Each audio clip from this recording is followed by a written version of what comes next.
All righty. Well, thank you all so much for being here. Urbana Alternative Response Task Force meeting number 4.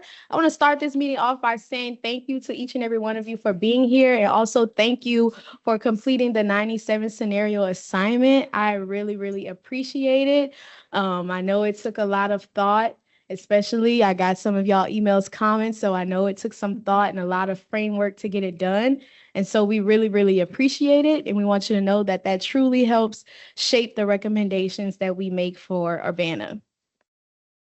You can go to the next slide, sorry.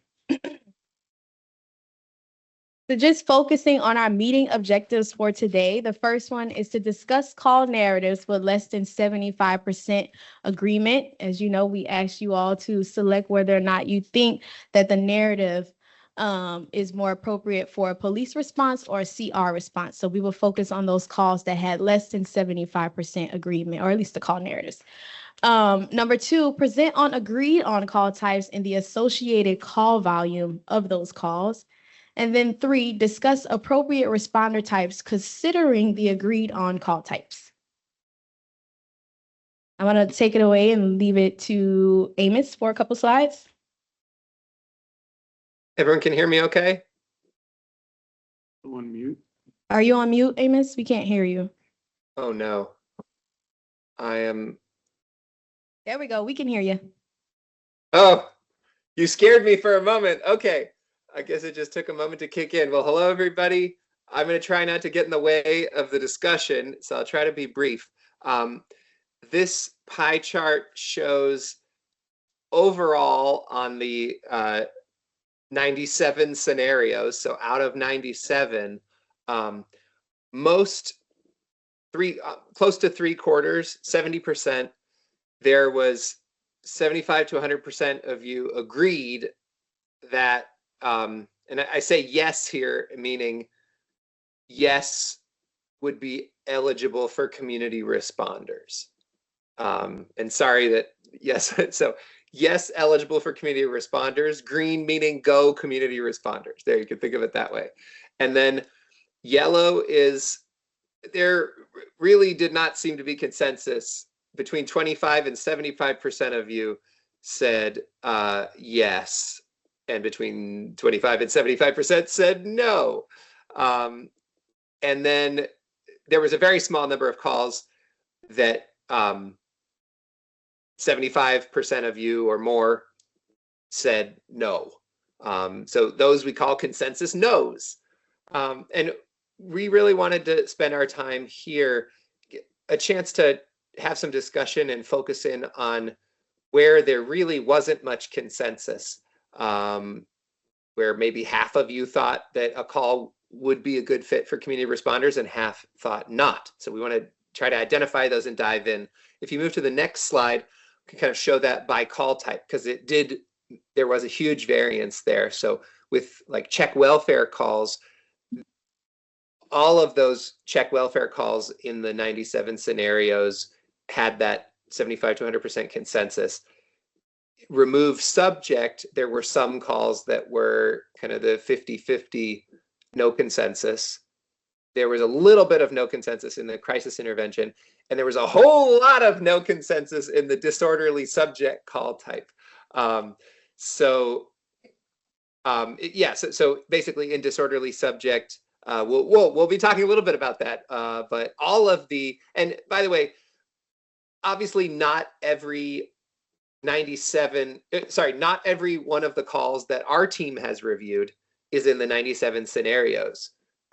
We reviewed I don't know, between 500 and 1,000. I have to look at the numbers, but just so you know, this isn't all of the calls that we're using as our sample, but it's something we can use to go back and make sure our analysis reflects what this group has consensus on. So with that, I will turn it back to you, Dee, to talk about actual scenarios. So in the upcoming slides, we will be presenting on call narratives with less than the 75% agreement. And I'm going to turn it over to Tom. You can start at the call type remove subject slide. Thank you very much. And Dee and I have had the opportunity to speak with some people since the 97 scenarios came about, since you guys did this. And sometimes I'm gonna throw out a couple reasons why there may have not been consensus. I guess maybe the most visible reason is maybe you just didn't have consensus. You totally understood exactly what the call was and you just didn't agree on whether or not you should send a community responder or not, or a police officer. Some of it, though, had to do with clarity on the dispatch narrative.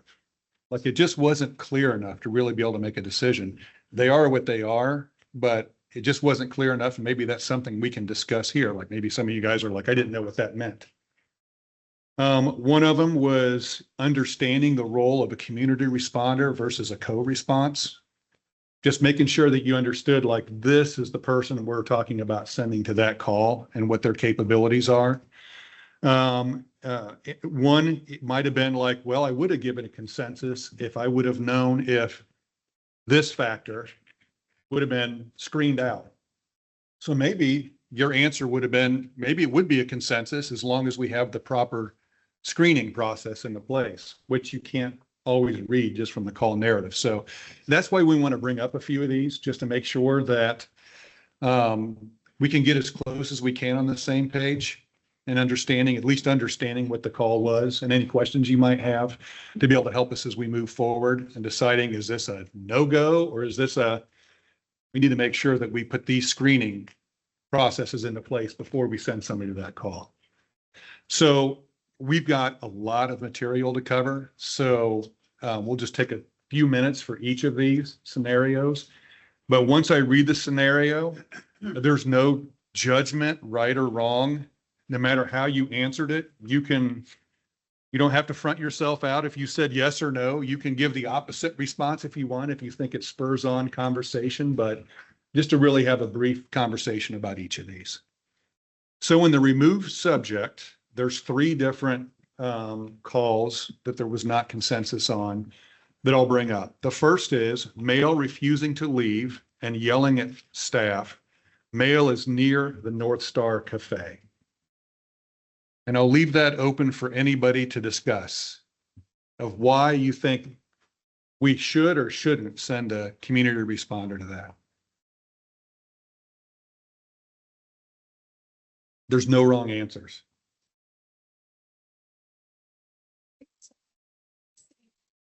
That case and both of these cases these are cases that come up, and I know Martel's in the audience, like our CARES team responds to these on a pretty regular basis.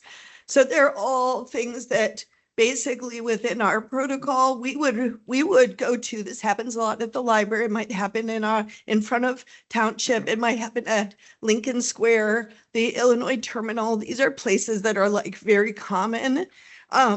And so what we do essentially is we check in, assess the situation, and then call for backup if needed. And the police have been incredible in responding like as soon as we call. So I guess I would just argue all like 1 and 2 are in public. One's in public space. It seems very clear. The second 2 are in private spaces, so there's some safety issues in terms of like it being a person of a place of residence. So just thinking about safety protocols, but in all of those cases, and when I responded, I said, in some cases with these calls, I think that the CRT needs to stay on the phone with 911 in emergent situations so that there's the ability to call backup. And so I think the CRT would first kind of assess the situation and see, is there anything that makes that person feel like they need to either stay on the call online with 911 or call for backup. But I would say in all 3 of those, now the third, I think the CRT should say, is there weapons? Has there been a history of EV? Has there been an assault?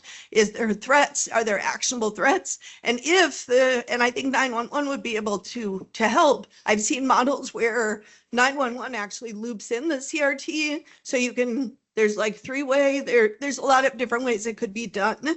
But I think 911 would want to ask some questions, or the CRT ask of 911, are these things present? If not, it's a police officer. If those things are present, then the CRT, I think, could respond with not as a single individual, but typically would be at least two people responding. And potentially the CRT should have the ability to say, hey, I want backup. So I'm going into this, but I want police backup, and have a protocol that's in place for that. So that's how I feel. So Danielle, I'm gonna read all three of these because you touched on all three of them real quick. So number one, you guys all have it in front of you, but maybe not everybody watching this or sitting in the room has access to all these. So number one was male refusing to leave and yelling at staff. Male is near the North Star Cafe. Number two was caller states her son is having a fit and throwing things, and the caller wants him removed.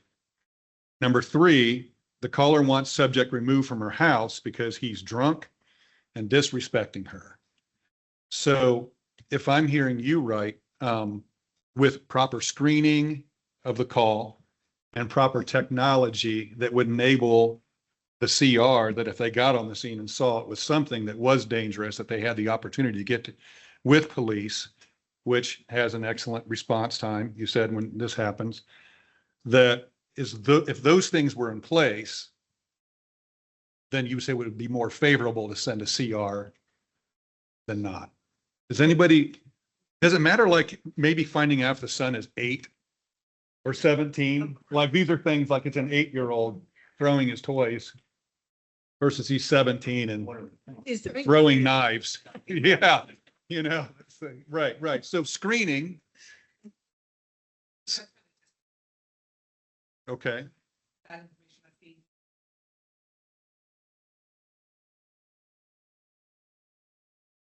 That additional information can elicit two totally different response types. Okay.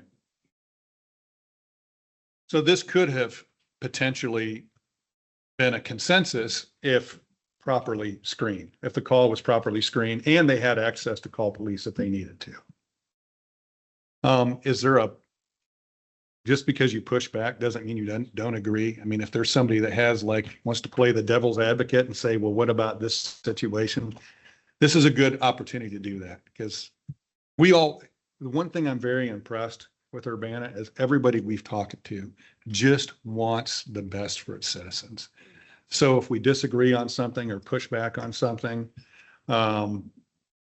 it's healthy when everybody wants the best for their citizens. So if there's any pushback on any of these, please do it. So if I paraphrase and you're like, well, that's not exactly. Yes. Yeah. So my question is, and you probably saw it on the spreadsheet because I felt like there was a missing category. Mhm. And I feel like these three, given the age, what is the age of the individual, might be successful with the co-responder model. Mhm. Okay. Especially with the first one. It can get aggressive. It can escalate fast. Okay. And number three, what it says, he was drunk and disrespected her. Did he have just one beer? Or did he have, what is the definition of being disrespectful? So it could be explained a lot better than, it's real vague, and I would want to know those things before. Well, I totally agree. There's additional screening that would need to happen, especially with the third one. Domestic violence is a very, very serious issue. And it can be dangerous if this was a domestic violence situation and we sent the wrong person in. So you're right. Additional screening on certain categories would help us decide. And you're right. And there could be some where it may be more appropriate for a co-responder, depending on what the screening tells us. So, okay. I'm going to move on to the next one, and I'm going to read all three at once then. Then you guys can give some feedback on them. You can pick one or pick them all. Number one is, let me get my glasses. More of the same today, dark web. People coming through her closet. She's now got someone sitting on her couch that has a bomb. Subject tried to put this other person on the phone to talk to me, and of course that person never spoke to me. Number two, caller asking for officers, saying he just got raped by someone who is supposed to be his fiance, but is just pretending to be. Number 3, can hear neighbor throwing stuff, hitting the wall, screaming and swearing, unknown if someone else is inside. So those 3 all were not conclusive. Some people said yes, some people said no, some people might have said maybe, we need more information. So what about any feedback on those 3 on what maybe could make them community responder calls, or maybe rule them out from ever being community responder calls?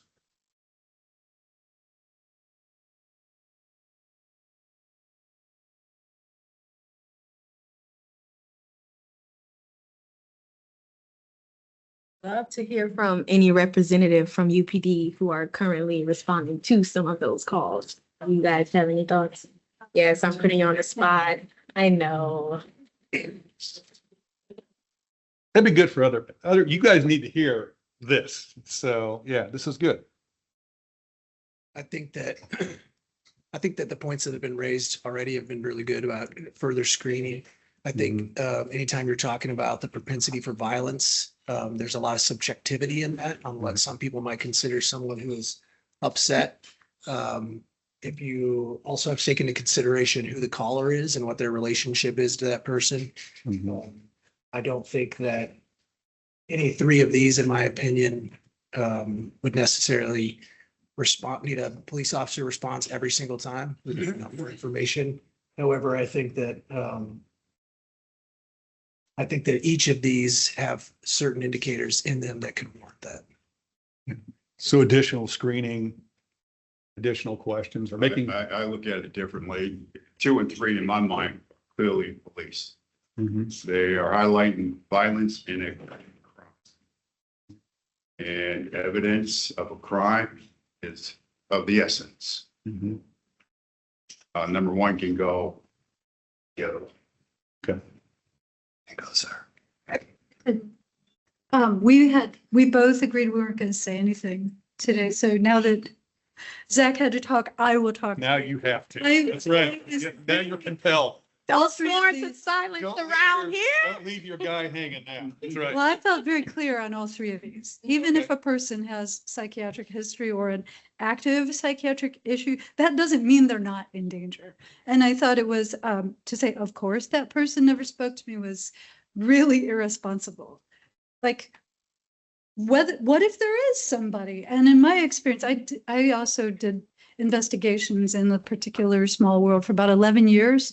And people who are false reporters are sometimes setting themselves up to be perfect victims. So it also seems to me that if a person is known to have a psychiatric condition, which might cause them to say things that are not true, any of these things might not be true, but then they also are like just way more vulnerable because of that. So I felt really clear.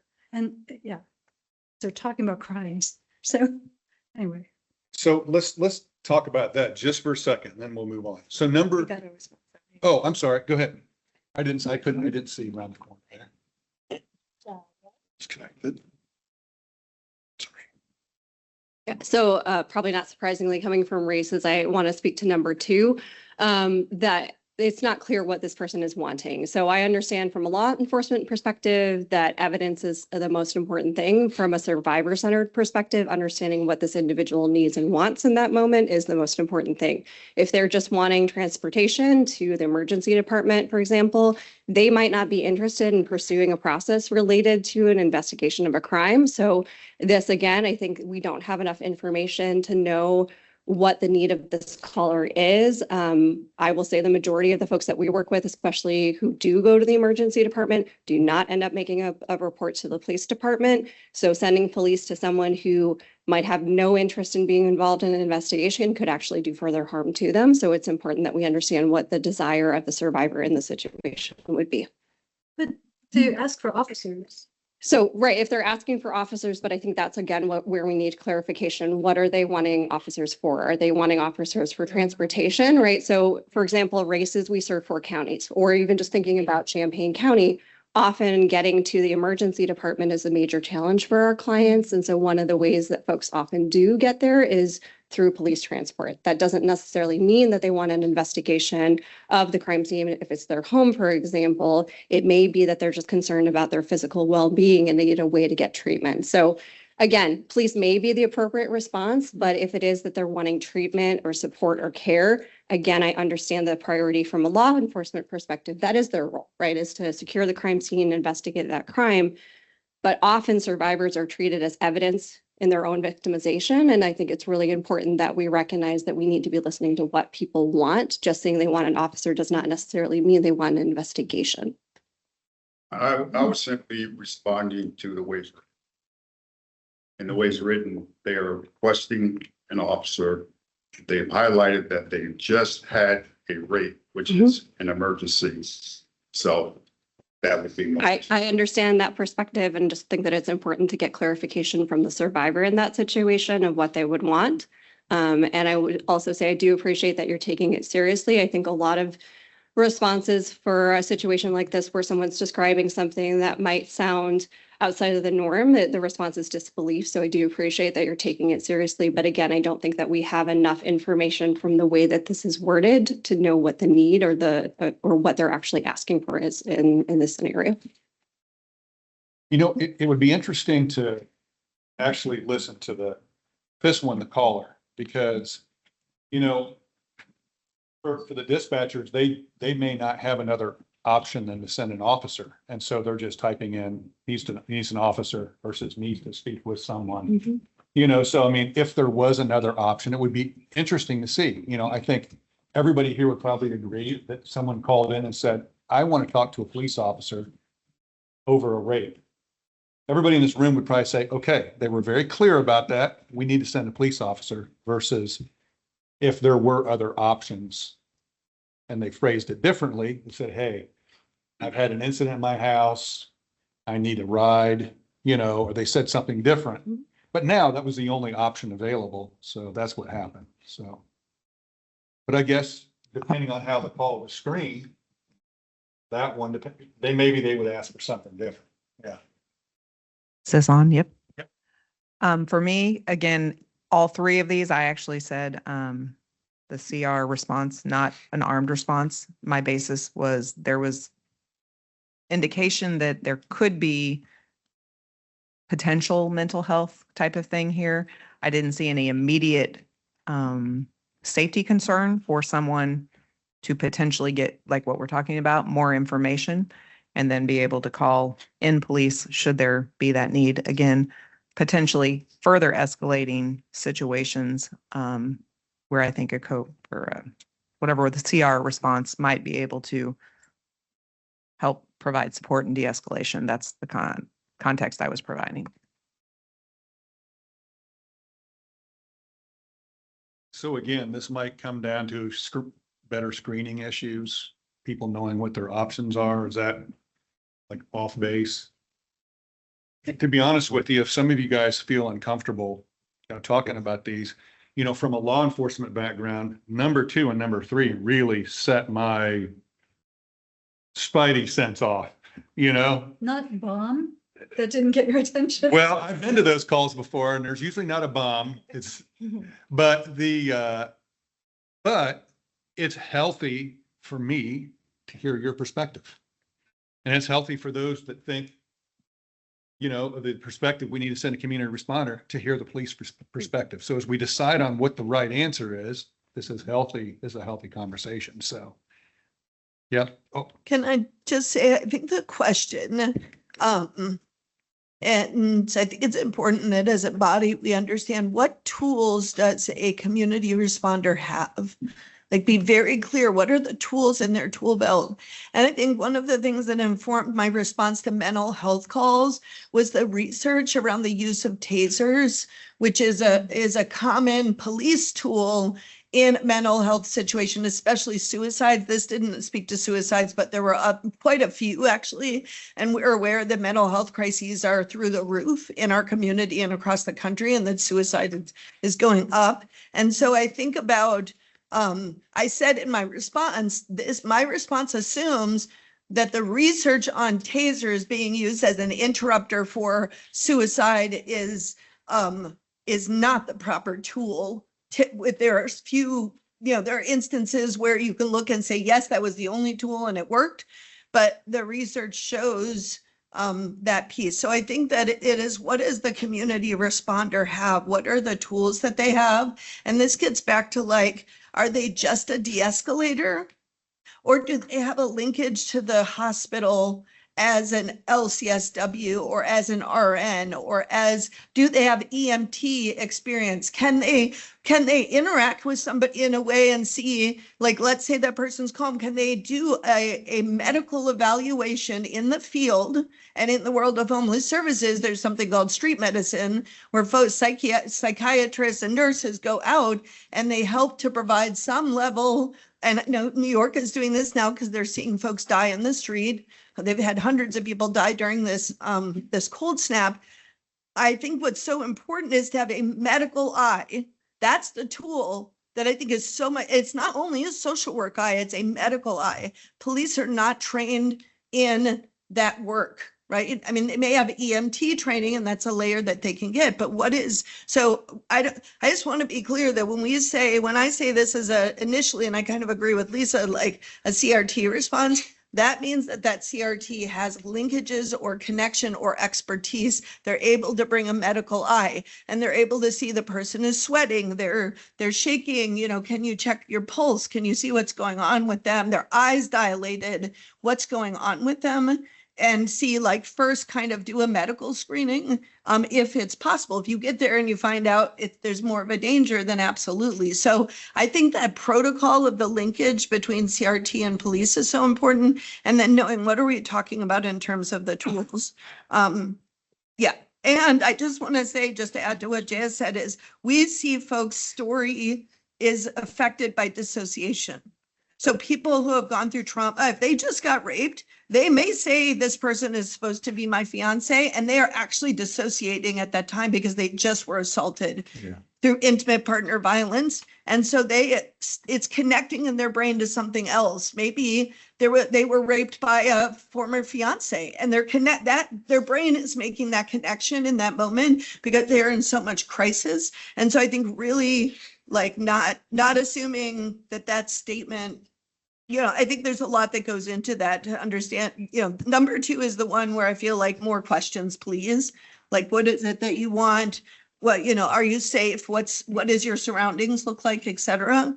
But I just wanted to share that piece is that when we look at crisis intervention and when we look at the call types, which I thought were very interesting to see the narratives, it really impressed upon me the suicide risks and the mental health and physical health evaluations that are needed with whomever is responding, right? And that tool has to be in the toolbox. And it's not just a criminal response that we're having. There's this other piece. So some of these issues might end up playing into who you guys feel what the makeup of the CR team looks like. Yeah, those are things that can come into play later. No CR team I know though has tasers. Just FYI. And typically CR teams, they respond in twos. All the ones I know respond in twos. The ones I know about have radios. They're on the 800 megahertz radio system to where they can communicate with police or they could communicate with medics if they need to.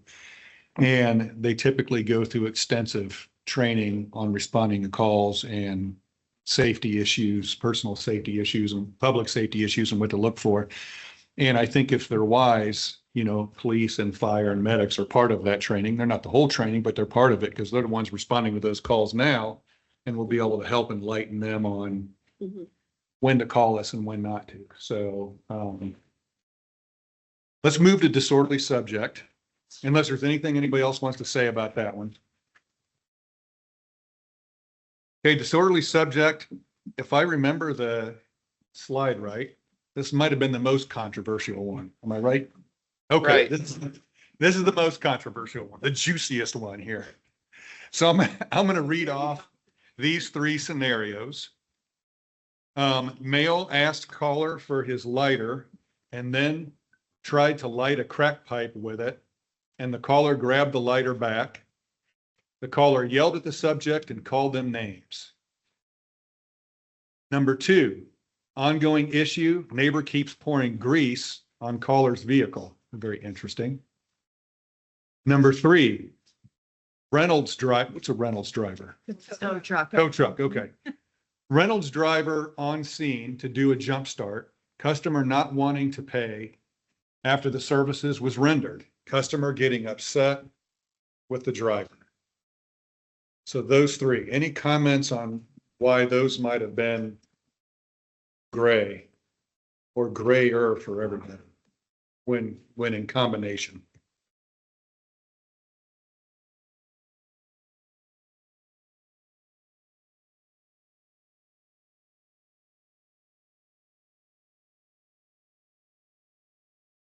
I think it's hard because the first 2 are clearly, there's a criminal act occurring. Criminal act, okay. Right, so vandalism for number 2 and 3, you're not paying for a service that could be considered theft. So I think that can be difficult because it's what does it, will the crisis responder do once they're there? You think you de-escalate, but a potential crime still was committed. Number 1 is a little bit more gray, because you clearly have an individual or individuals struggling with substance use. So that might be more appropriate for a alternative response. Okay, it's good. So potential crimes are involved. Like, I guess if they were right, it really was a crack fight. Yeah, I mean, I get, drug possession, paraphernalia. Number 2, yeah, vandalism, criminal mischief. Number 3, theft. Yeah, could be crimes. Now, there are departments or CR teams that will go to these. And I think there's different extremes, I guess. Sometimes they'll go and if the person says, no, I want to file theft charges, then you can have the police show up. If they say, no, I don't want to file a charge, then you're just doing some conflict resolution. That's it, I mean, so there's different ways to handle it. I guess if you went to one extreme, you could say that anytime somebody has a marijuana cigarette, is that legal here now? Yeah. All right, never mind.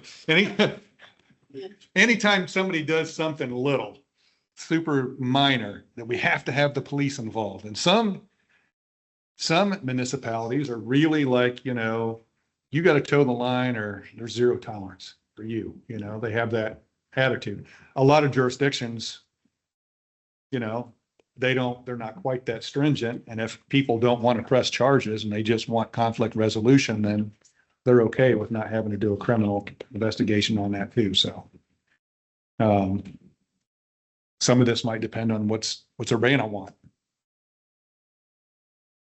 But you're saying that if someone did want to press charges, so let's say a CR went to this call and they said, no, that guy, this is the 5th time I've had to clean this off and it's starting to wear my paint out. It's causing me money. I want to press charges. And a CR called the police. Would you guys be okay with that in number 2 and number 3? If the police were requested and it was conflict resolution only? People are doing silly stuff to each other all the time, I guess. Even in Urbana. The police might get wore out if they went to every single time somebody did anything to anybody. And there's a lot of times people don't want to press charges either. They just want to be heard. Is there anybody that says on thing, if that's the holdup, is there any other holdup on these other than criminal infractions that anybody has in their mind? The emphasis is almost put on the customer getting upset with the driver. So what was the result of the person getting upset with the driver? Was there further action taken that would warrant possibly a police officer coming out? Is his license, taking down his license plate and reporting it as an unpaid debt? There's so many things I think should have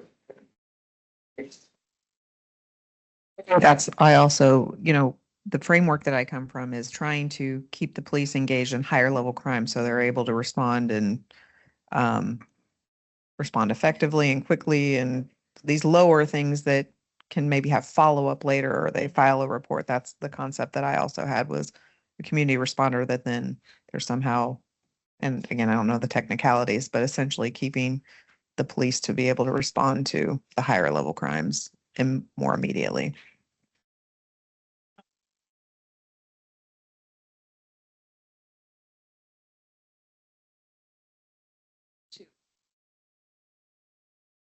When he loaned someone his lighter and it was used for the wrong thing. He never intended to be, used for that. He got it back, but the result of that was just being yelled at. That doesn't warrant a police officer coming out.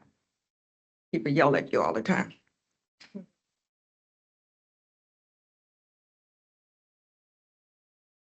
So in essence, could disorderly subject calls be open for community responders as long as we have the understanding, if people want to, as long as they're properly screened, so there's no weapons, no ongoing violence, nobody bleeding out or anything like that.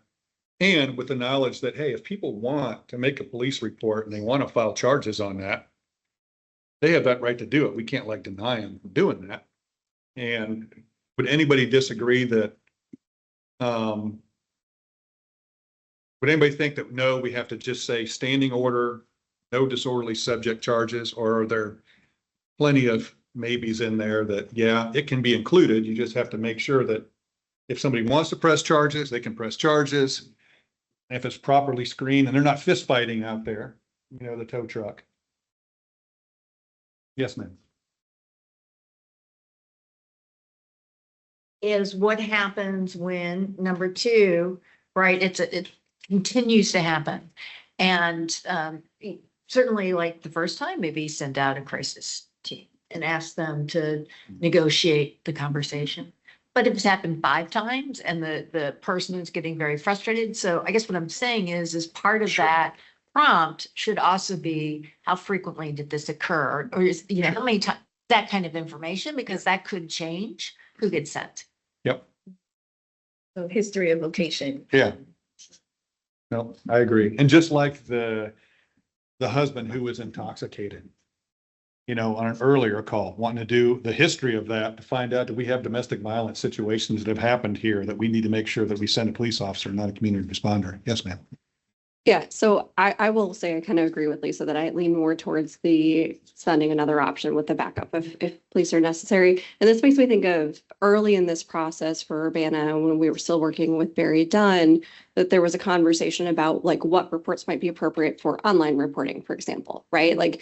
Do we really need to send an armed officer out because someone put grease on someone's vehicle? Mm-hmm. If it's the first time that they've actually reported it? Right, I understand that there might be a pattern, but again, nobody's bleeding out, no one's getting harmed.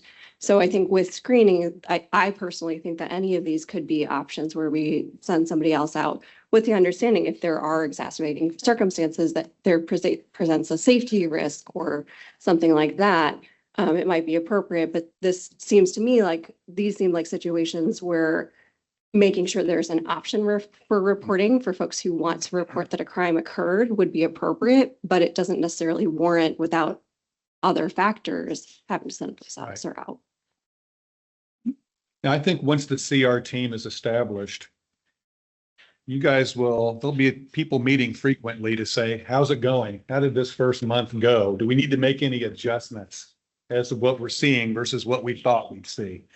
And I think a very open line of communication and trust between the CR team and other first responders in the area, police and fire, medics, is going to be really important. So when we're making these adjustments, people aren't fighting each other over what should happen and what shouldn't happen. By the way, I stopped by Races today and it was locked, but I knocked and there were 2 people inside. So if And I just wanted to wave and say hi. So if I freaked anybody out, I'm They're sorry. all good, but if they didn't let you in, it's because we do screen who comes into our Yeah, no, court. they didn't let me in. No, Yeah. they probably say, who is that? Because we do have folks who have adverse interests for our clients who sometimes. Yeah, I believe it. Yeah. I believe it. I But believe thanks for it. visiting. So, yeah, yeah, I do have a question. yes. They follow the. For other alternative response task forces that you've worked with in the past, Mhm.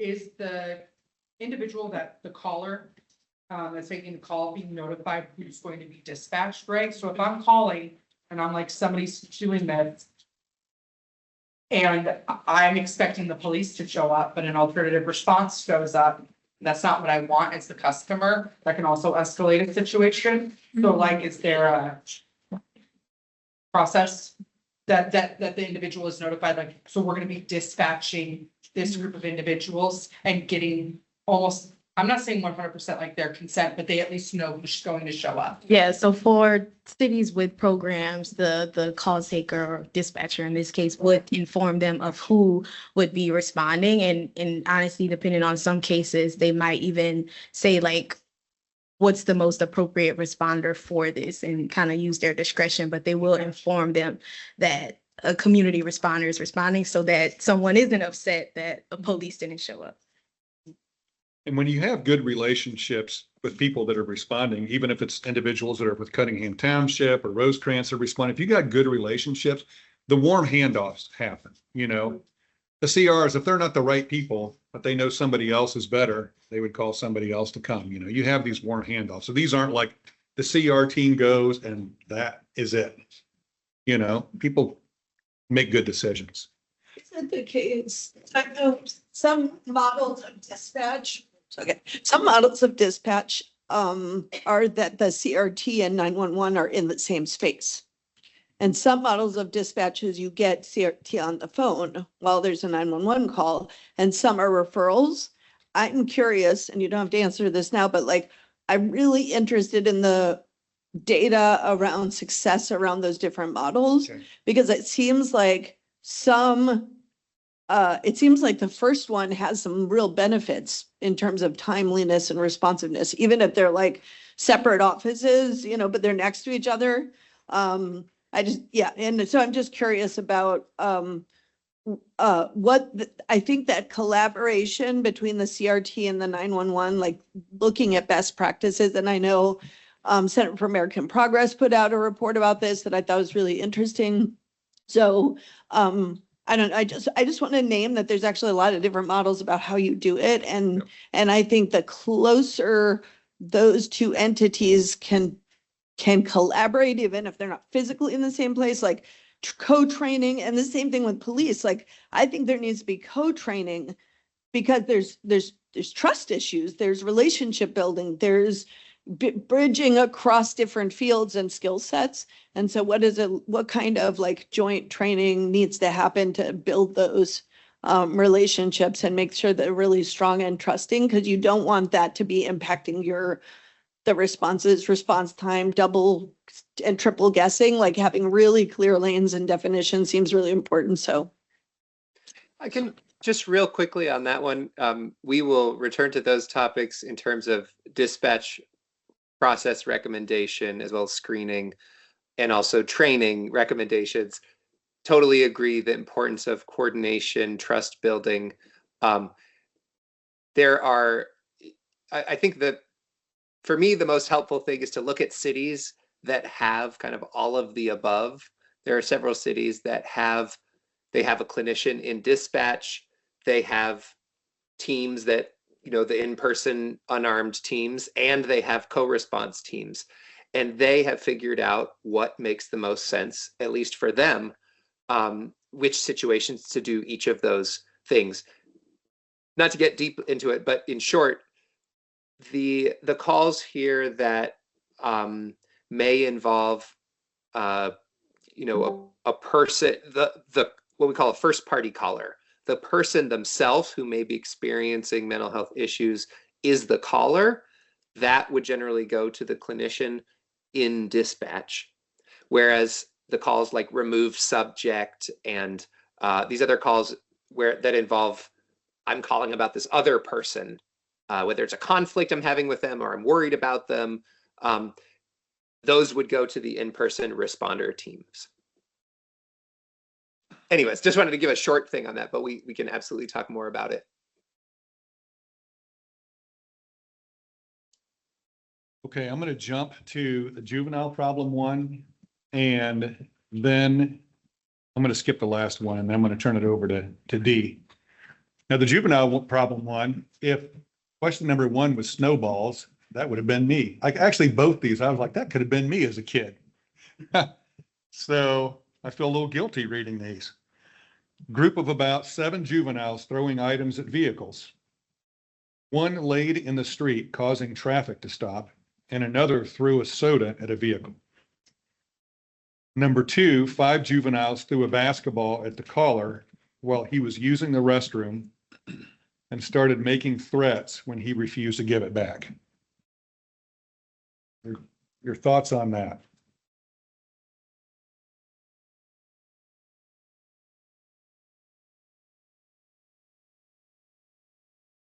With me being a retired teacher, I've had water balloons thrown at me as I'm going down Windsor Road.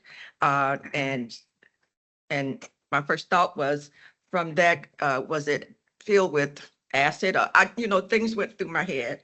But with teenagers, we really need to be very, very careful, because their intent oftentimes is not to cause harm, but just to get some attention or work out some steam or doing some things like that. I understand that there need to be consequences, but it all depends also on who's telling the story of what happened. Does that make sense? Yeah, that's where I do.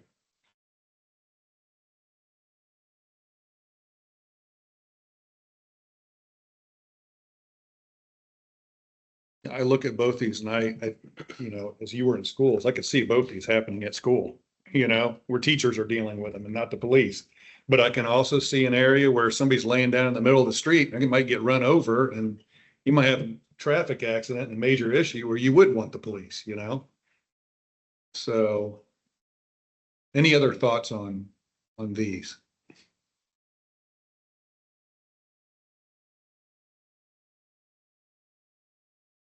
So I'm kind of with Ms. Pearson. I have a problem over criminalizing the youth, because if I were just an average citizen, I probably took one. Oh.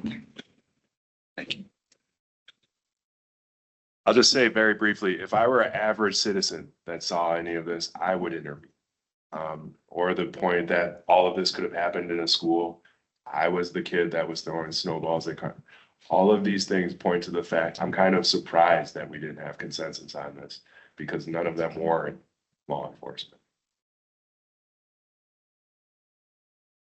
Well, it might have been we didn't have consensus, though. I mean, I read off a few things earlier that it might not be because they didn't think it should only be a CR. There might have been, just some not clarity in the way the call was written. And that's why we're having this discussion now, just to be able to talk about what the scenario really was and making sure everybody understood it.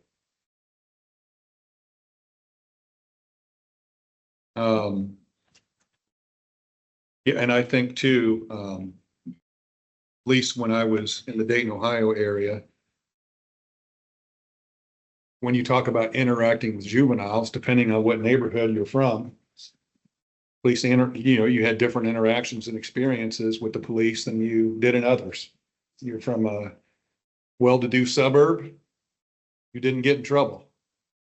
You weren't, you did, there's a lot of complications. Okay, so nobody's. Question. Yeah. This isn't to this point, but just to the point you just made about maybe disagreement was around the problem not being specific enough, but isn't this kind of a practical consideration for people taking the call like that? Like we can't, right? Can we really expect a lot more detail at the call level?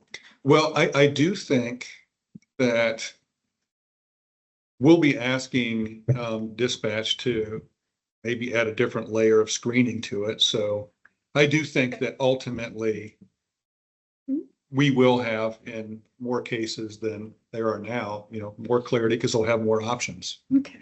Like right now, if your only option is to send the police, Yeah.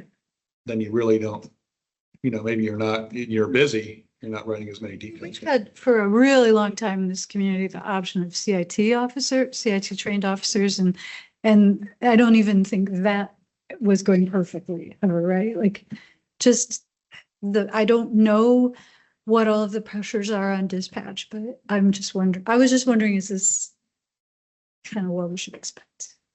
Maybe it can be better. I can't speak for the police department here, but I know that having CIT trained officers respond to every call, that means you have to have everybody in your department. CIT, it's. But they weren't being routed correctly, is my point. Yeah, I don't know. There's some nuances there that it's a great idea and they are helpful, but it's like everybody else, they're might not always be working and available. It's like translators or others, Okay. Yes, ma'am. I think I'm just one that majority of these, most things were a community responder for me. Mostly because, again, the idea trying to decrease criminalization, and that's sometimes, having a responder versus an officer. Officers are well trained, they're interacting well. It's just the subject to who they're responding and their response. So having someone not in uniform potentially automatically de-escalates it, potentially. So the idea of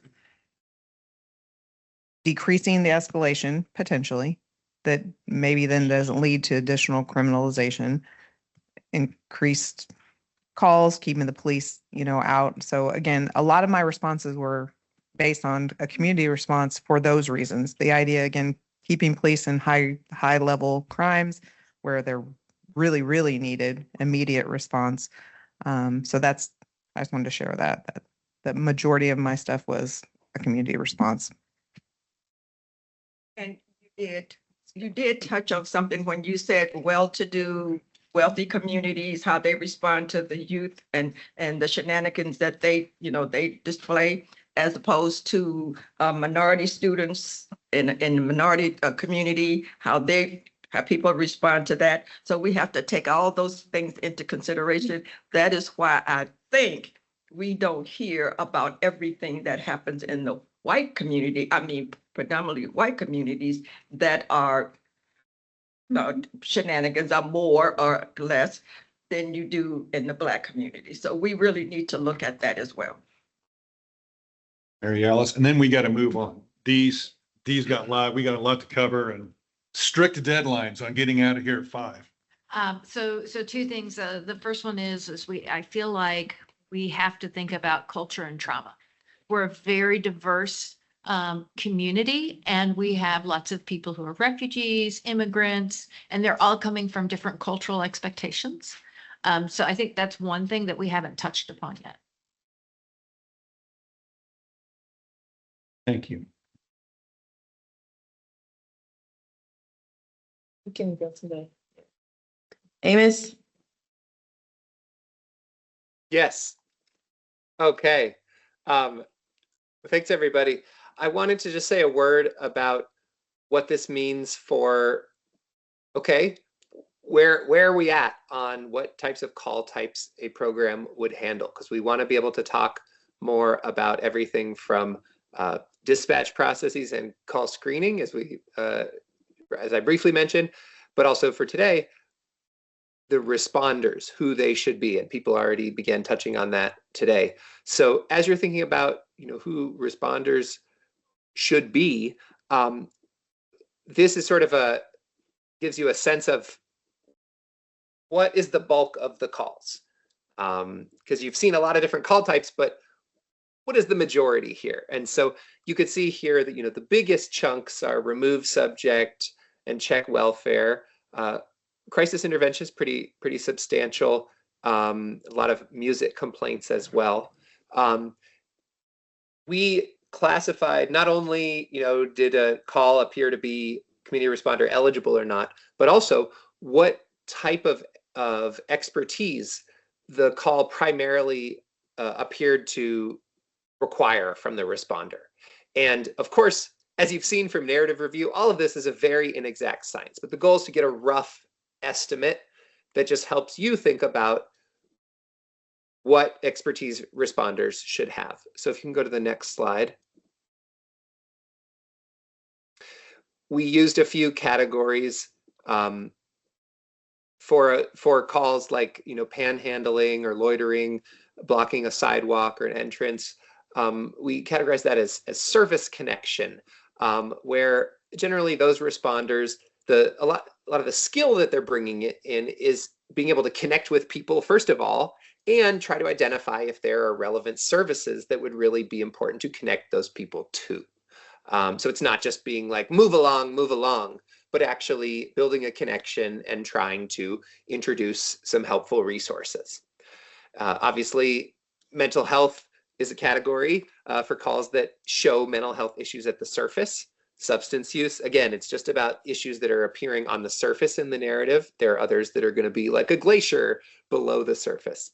And conflict resolution, when there's a conflict between two individuals.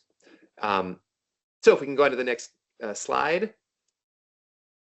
Here you will see for those calls, the universe of calls that were screened as community responder eligible, by volume, almost 60% of those calls represented conflict resolution. It was the primary skill that the responder would be called upon to bring to the scene. Another 11% service connection. Again, that's kind of if you're thinking of panhandling or the removed subject often type of call. Then you have about 18% mental health and 6% substance use. And again, of course, there are many of the other calls that the responder may find when they get on scene that they, involve some behavioral health issues as well. A very small percentage where it was medical in nature on the surface, partly because, responders don't handle medical emergencies, so those were generally screened out. And then basic assistance, you can pretty much ignore. There are certain calls where the responders would not be trained to help.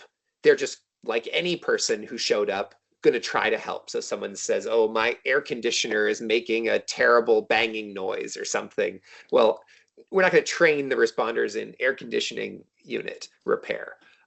So that would be sort of a basic assistance. So this is the breakdown of how those call narratives suggested which expertise would be useful. And I believe that's my last slide. I wanted to turn that back to you, Dee. Is that right? Yes, that is correct. Next slide.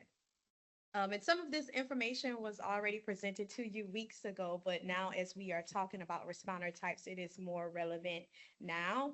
So we want to be clear that CR teams are made up of a combination of these responders. You have trained civilians, you have clinician/social worker, EMT/paramedic or nurse, and peer support specialists. Again, some teams are made up of just trained civilians. Some have a combination of trained civilian and social worker, EMT, paramedic, etc.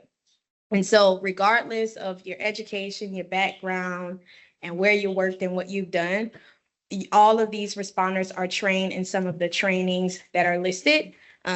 So mediation and conflict resolution, crisis intervention, trauma-informed care, motivational interviewing, child and adult protective services, Narcan administration, among many others. Go to the next slide.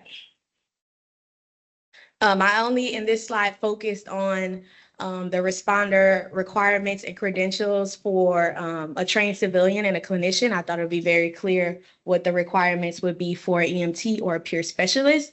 So in most cases for trained civilian roles, the basic minimum requirement is must possess a high school diploma, a GED or higher, and have 2 or more years of relevant experience.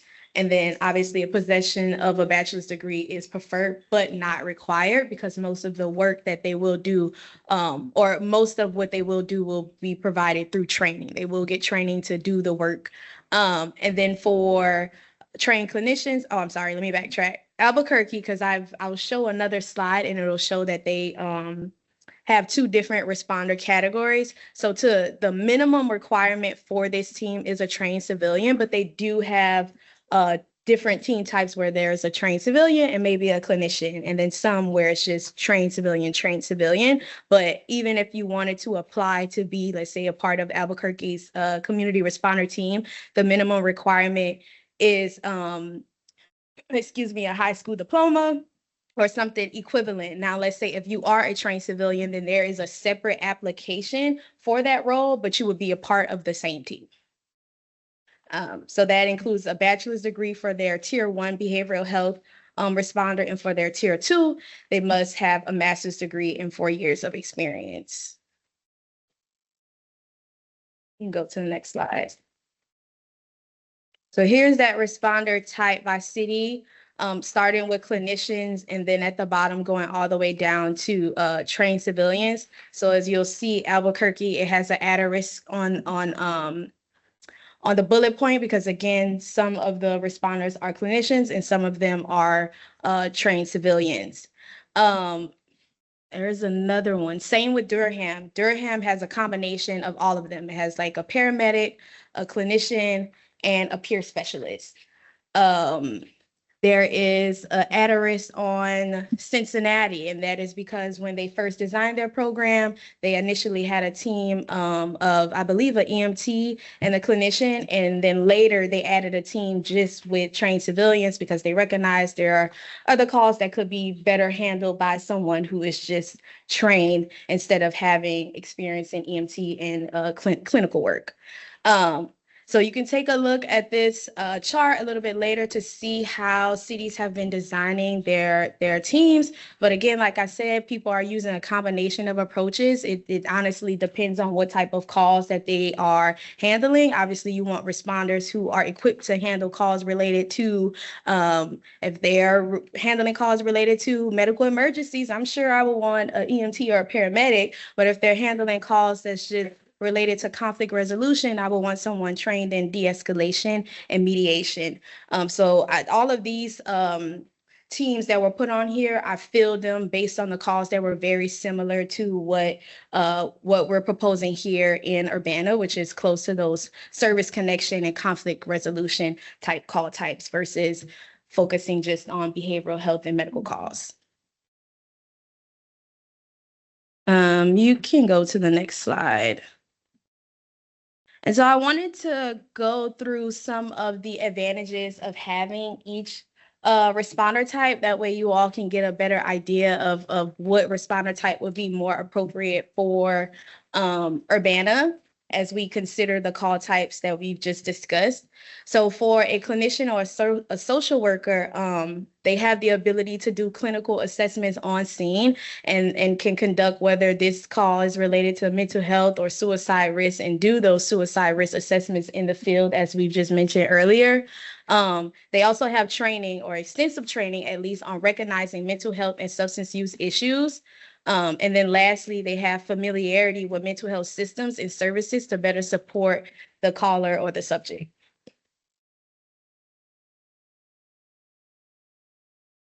For responder type, EMT and paramedic, they have the immediate medical assessment, or at least the ability to do that, and conduct those evaluations on scene and distinguish medical emergencies from behavioral health or social crises.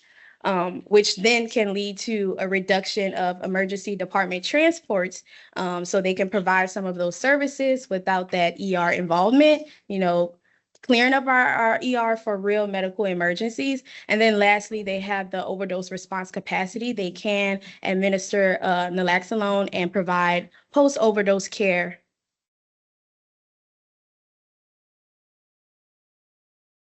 For responder type peer specialists, peer support specialists, they have that credibility through lived experience, which in my personal experience allows people to build trust more quickly with the subject, especially those who may distrust institutions.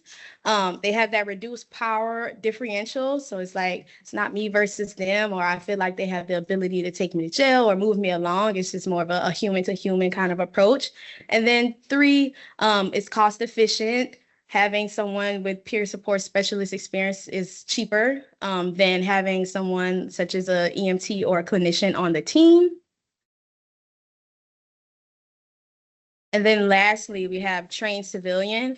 So hiring pool, you're able to attract a wider, more diverse range of applicants who are naturally gifted but have no certifications. And then similarly to a peer support specialist, it's cost efficient. It's a lower salary compared to a clinician or an EMT. And so with the last 14 to 15 minutes or so that we have left, I wanted to have an open discussion based on the call types that we have talked about for Urbana. How does this shape your thoughts around responder type, and what do you think makes more sense for Urbana?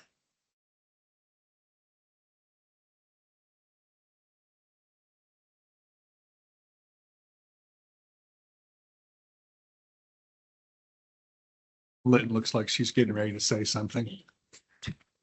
I think that on the two last responder types, we absolutely undermine the stated advantage by saying that lower salary is a benefit.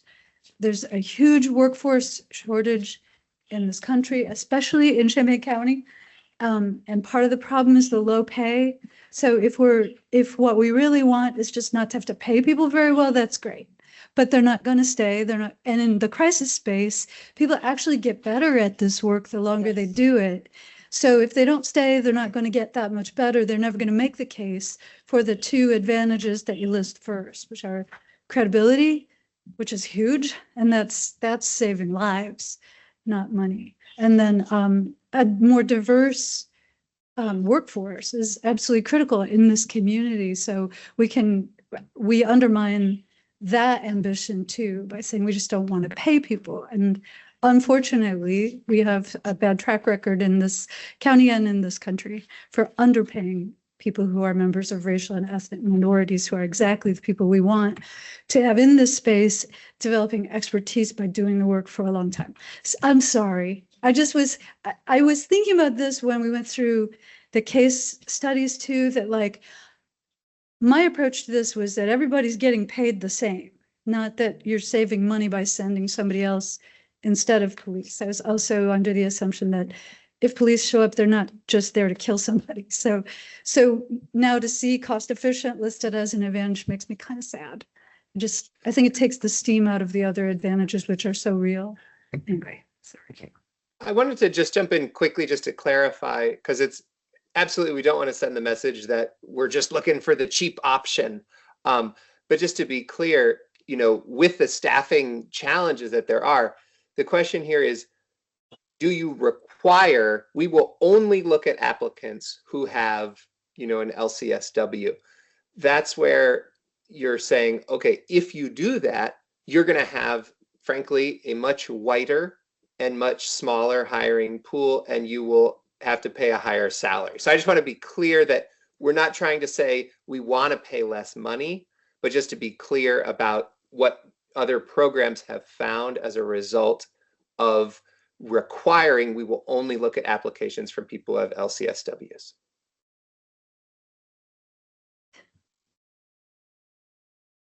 If you look at the pie chart, here, I'll speak louder. Okay. It looked as if the majority of the calls were noise, right? Or conflict resolution, right?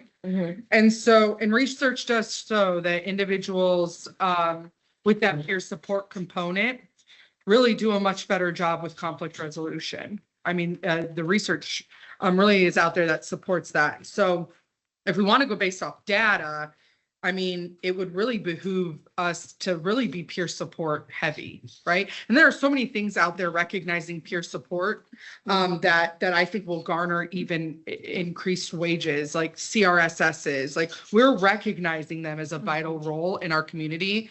And I can only speak on behalf of Rosecrans, but since we have incorporated peer support specialists in every single line of service that we offer, our retention has gone up significantly with not only the community trusting us to take care of them, but also believing in the recovery process. And so I think that when we're really looking at this data and making those decisions, I mean, if conflict resolution is one of the largest ones, it would be silly for us to look in another direction other than that peer support component being crucial.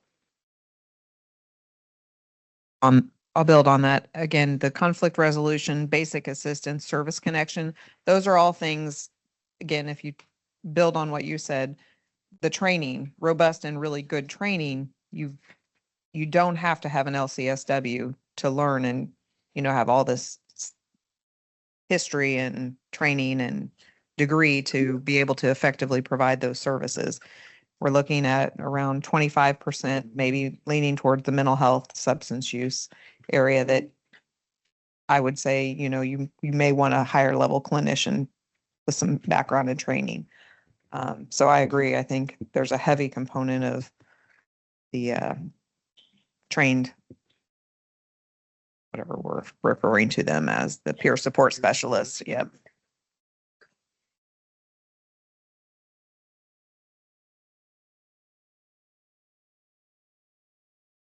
I'm so sorry to interrupt, Minnie, but could you please use the microphone? Some people can't hear, and it's an accessibility thing, especially for folks who have hearing aids that you can't hear well without the microphone. And then we also have people who are attending virtually. Thank you so much. In my experience, people who have gone into these types of situations, most of them have lived experiences with people like this. That is one of the reasons why they go into additional training with conflict resolutions, win-win situations, no-win situations. They already know, they have the skills. So we need to compensate them well for their skills. So when we look at that, it's a value, because it in the long run, it does save us money, because you have skilled people dealing with people who have experiences with situations like that, if it makes sense. And also what everything Lynn said with, you're going to have right now, we all have issues just finding a pool of applicants. So the pool of applicants will be more diverse, and it will be greater, I think, in many ways. Mary Alice had her hand up, but I would like to be at the queue. Thank you. So when I first looked at these, my immediate response was peer and then a social worker. And it sounds like there's quite a bit of consensus, at least of the people who've spoken, really heavy on the peer support, and also having kind of that tier 2, that backup person who might be trained in and be able to provide more resources for the peer support person, but also in substance abuse and mental health and so forth. And I completely agree with Lynn. I mean, frankly, we pay our social workers way too little. My son is a social worker and he does not get paid very well, I will say.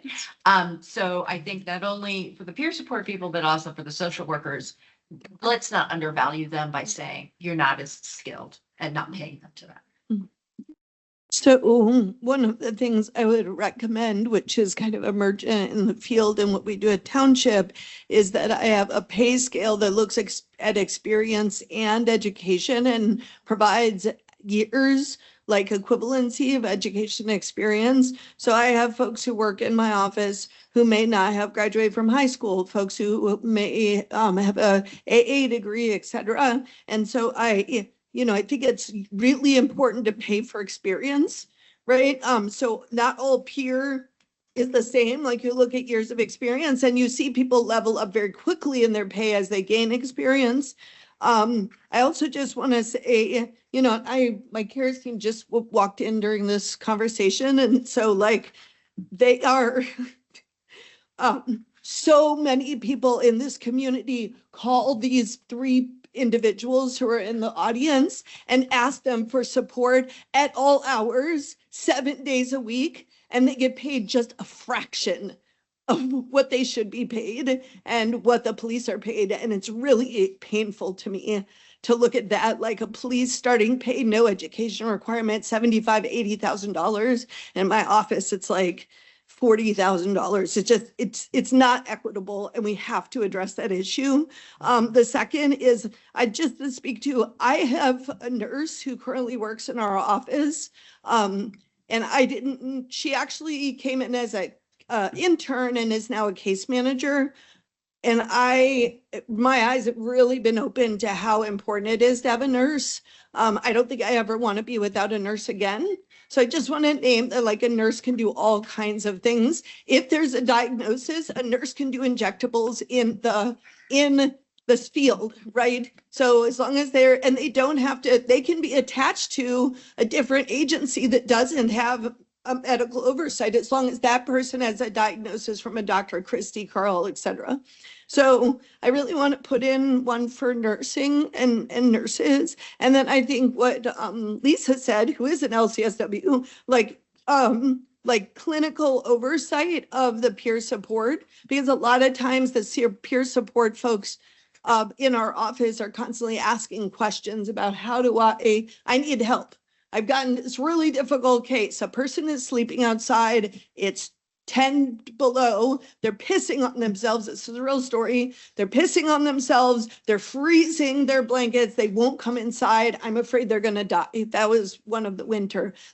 And I reached out to multiple clinicians in the community. I have social workers in my office, and it really takes, there are certain cases that are very extreme that need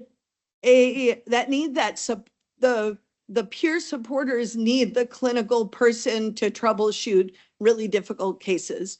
So I think even if it's not always in the field, I think that is a key. I think an LCSW has to be part of this team, in my opinion.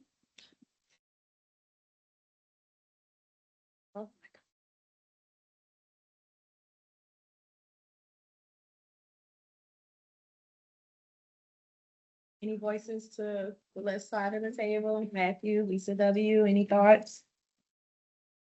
Just kind of echoing, it seems like I definitely think peer support team needs good management and good support system. We find that in our office. Our refugee center for quite a few years, and of course it was COVID years there, and we had a lot of bright young people who would then leave to go elsewhere, and they get a little burned out.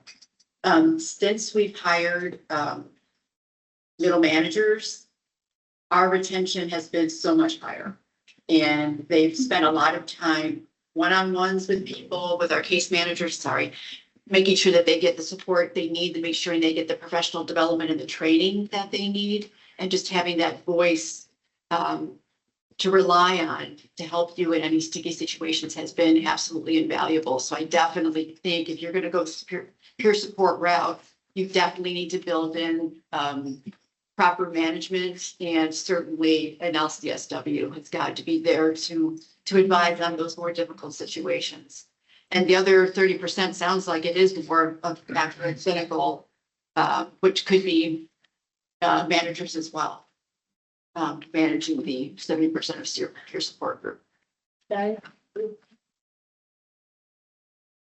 want to echo what folks said, but with one minor modification to recommend that we look at the clinical level, not just limiting to the field of social work, but also thinking about psychology, right? So like at RACES, we have positions where we do not have a degree requirement, and then we have mental health clinicians that have to have experience in a license eligible field. So just to kind of clarify, like we're using LCSW, I think that's a good placeholder, but just to clarify that there are other relevant forms of training and background, but would definitely agree like that's just best practice for mental health in general, right? That you should always have a clinical supervisor. You should have someone who's providing that consultation.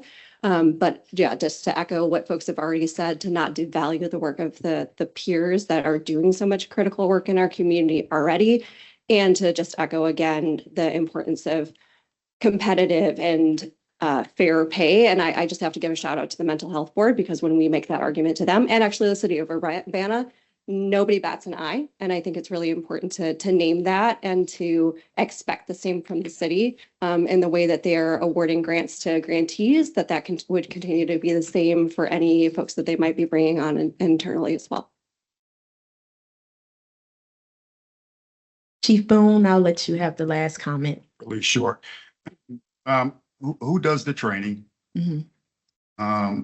What's all involved in the training and the cost, if you all know?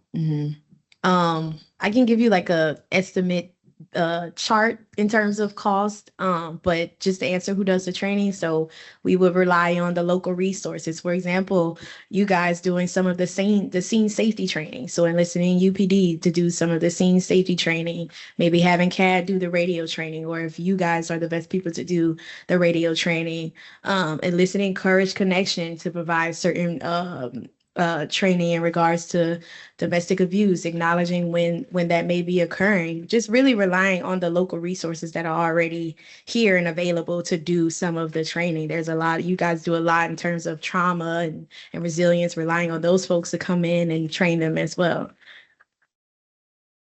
Does that? Kind. Huh? And kind. And kind. Great. Yeah. That's not up to us, I would say. You know.